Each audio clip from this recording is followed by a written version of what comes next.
रूस यूक्रेन युद्ध के लिए जो प्रस्ताव यूएन द्वारा लाया गया, उस प्रस्ताव में आखिर भारत ने एक बार फिर वोट न करने का रास्ता क्यों चुना?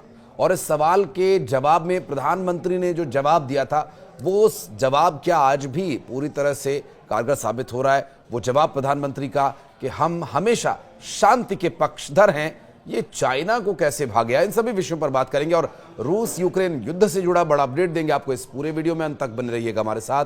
नमस्कार, मैं हूं आशीष त्रिपाठी और रूस यूक्रेन युद्ध में भारत जो शांति का पक्षधर है, रूस यूक्रेन युद्ध को लेकर यूएन में एक अहम प्रस्ताव लाया गया। लेकिन इस अहम प्रस्ताव में जब वोटिंग की बारी आई तो भारत और चाइना दोनों ही ने इस वोटिंग से अपनी दूरी बना ली थी। बताया यह जा रहा है कि इस प्रस्ताव के जरिए रूसी सैनिकों का यूक्रेन से बाहर निकलने का रास्ता साफ हो गया है। अमेरिका ही कई संशोधनों के बाद इस प्रस्ताव को लेकर आया था, लेकिन भारत और चीन ने इससे दूरी बना ली। उसके पीछे भी एक बड़ी वजह है, क्योंकि कुल 93 देशों ने इस प्रस्ताव का समर्थन किया, वहीं 18 देशों ने इसका विरोध, जबकि 65 देश ऐसे हैं जिन्होंने वोटिंग में हिस्सा ही नहीं लिया, जिनमें से भारत भी एक देश है। अब जानकार इसे यूक्रेन के लिए अच्छी खबर मानते हैं, लेकिन बड़ी बात यह कि 3 साल के युद्ध के बाद जेलेंस्की के देश के लिए समर्थन कुछ कम हुआ है। अगर 83 देश यूक्रेन के साथ अब नहीं खड़े हैं तो इसे उनके लिए एक बड़ा झटका माना जा रहा है। भारत की बात करें तो हमेशा की तरह न्यूट्रल अप्रोच दिखाते हुए न यूक्रेन और न ही रूस किसी के समर्थन, किसी के विरोध में, ना काहू से दोस्ती ना काहू से बैर वाली सिचुएशन को लेकर प्रधानमंत्री से भी सवाल किया गया था कि भारत न्यूट्रल क्यों रहता है। उस वक्त प्रधानमंत्री ने ट्रंप के सामने ये बात बिल्कुल साफ कर दी थी कि भारत हमेशा पक्षधर है शांति का, न्यूट्रल भारत कभी नहीं रहता। और भारत के प्रधानमंत्री नरेंद्र मोदी के इस दो टूक जवाब के बाद संभव है कि इस बारे में भी लोग समझ रहे हैं और अंतर्राष्ट्रीय स्तर पर यह एक बड़ा संदेश भी था प्रधानमंत्री नरेंद्र मोदी का, और अप्रोच को न्यूट्रल बताने वालों को उन्होंने करारा जवाब पहले ही दे दिया है। भारत वैसे कह चुका है कि वो सिर्फ शांति का पक्षधर है और पीएम मोदी भी अंतर्राष्ट्रीय मंचों पर इस स्टैंड को कई बार बता चुके हैं, दोहरा चुके हैं। दरअसल 24 फरवरी को रूस यूक्रेन युद्ध के 3 साल पूरे होने के बाद रूस ने एक मिलिट्री ऑपरेशन के नाम पर इस खूनी जंग को शुरू किया था। पहले तो राष्ट्रपति पुतिन ने कहा था कि 72 घंटे में यूक्रेन को पानी पिला देंगे, लेकिन अब 3 साल बाद भी ये युद्ध बेनतीजा है। इस युद्ध में सैकड़ों की संख्या में जवान मारे गए, आम लोग मारे गए। अब 3 साल के बाद सवाल ये उठता है कि इस खूनी जंग में यूक्रेन ने क्या खोया है, इस खूनी जंग में रूस ने क्या पाया है। सारे आंकड़े बताते हैं कि रूस और यूक्रेन को इस एक युद्ध की वजह से जबरदस्त नुकसान हुआ। हजारों लोग तो मारे गए ही, अर्थव्यवस्था भी तहस नहस हो गई। आईएमएफ का आंकड़ा यह कहता है कि जब 3 साल पहले यह युद्ध छिड़ा था, रूस की अर्थव्यवस्था जो काफी मजबूत स्थिति में थी, 1.3% तक गिर गई। यह बात अलग है कि अब कुछ हद तक इसे रिकवर करने में कामयाबी हुई है और आंकड़ा 3.6% तक पहुंच गया है, लेकिन अभी भी रूस की आर्थिक हालत पहले से अच्छी नहीं है। चाह कर भी बिक्री कई सेक्टर्स में नहीं बढ़ पा रही, महंगाई रिकॉर्ड स्तर पर है और इंटरेस्ट रेट भी काफी ज्यादा चल रहा है। वैसे जिस मकसद के साथ रूस ने यूक्रेन पर हमला किया था, वो अब तक पूरा नहीं हो पाया है। वर्तमान आंकड़े ये बताते हैं कि यूक्रेन की 18% जमीन पर अब रूस का कब्जा है। पहली नजर में कहा जा सकता है कि ये तो एक बड़ी सफलता है, लेकिन अगर पूरे 3 साल के युद्ध को देखा जाए तो एक समय रूस के पास इससे काफी ज्यादा जमीन थी। यानी यूक्रेन के जवाब की कार्रवाई ने उल्टा रूस को ही बैकफुट पर ढकेल दिया है।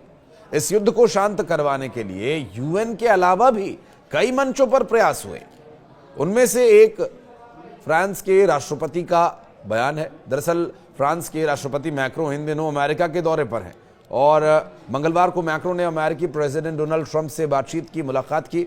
इस दौरान दोनों नेताओं के बीच द्विपक्षीय बातचीत भी हुई और इस बातचीत के दौरान रूस यूक्रेन युद्ध को लेकर भी कई महत्वपूर्ण मुद्दों पर इसके साथ ही चर्चा भी हुई। हालांकि इस बातचीत के बाद दोनों नेताओं ने साझा बयान भी जारी किया।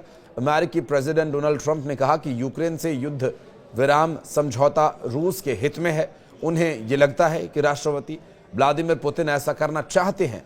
फ्रांस के राष्ट्रपति मैक्रों ने कहा कि युद्ध समाप्त करने के लिए किसी भी बातचीत को करने से मना नहीं करना चाहिए और ऐसे में बातचीत के समझौते में सुरक्षा गारंटी का ध्यान रखना बहुत जरूरी है।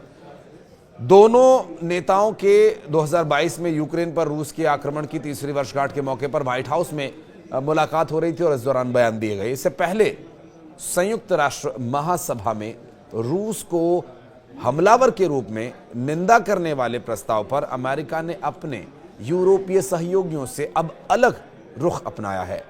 प्रेसिडेंट ट्रंप से जब पुतिन पर भरोसा करने के बारे में पूछा गया तो उन्होंने कहा कि समझौता करना रूस के हित में है और मुझे यह लगता है कि हम ऐसा करेंगे।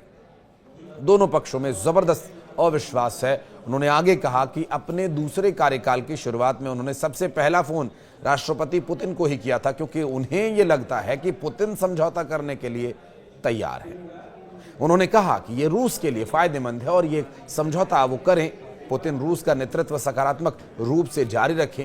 ट्रंप ने यह भी कहा कि वो यूक्रेन के साथ एक समझौते पर बातचीत करेगा, हस्ताक्षर करवाएगा और वो ऐसा इच्छा रखता है। हालांकि इसके लिए उनको अप्रोच किया जाएगा, वो इच्छुक हैं कि उस पर हस्ताक्षर करें और राजीनामा दें जिसमें अमेरिका को यूक्रेन से दुर्लभ खनिजों पर अधिकार मिल जाए, जबकि बदले में यूक्रेन को अपनी सुरक्षा के लिए अरबों डॉलर की सहायता दी जाएगी। प्रेसिडेंट मैक्रों ने यूरोपीय सहयोगियों के साथ कई दौर की बैठकें करने के बाद वॉशिंगटन में ट्रंप से मुलाकात की। उन्होंने कहा कि मुझे ये लगता है कि शांति लाना वो बहुत ज़्यादा महत्वपूर्ण है।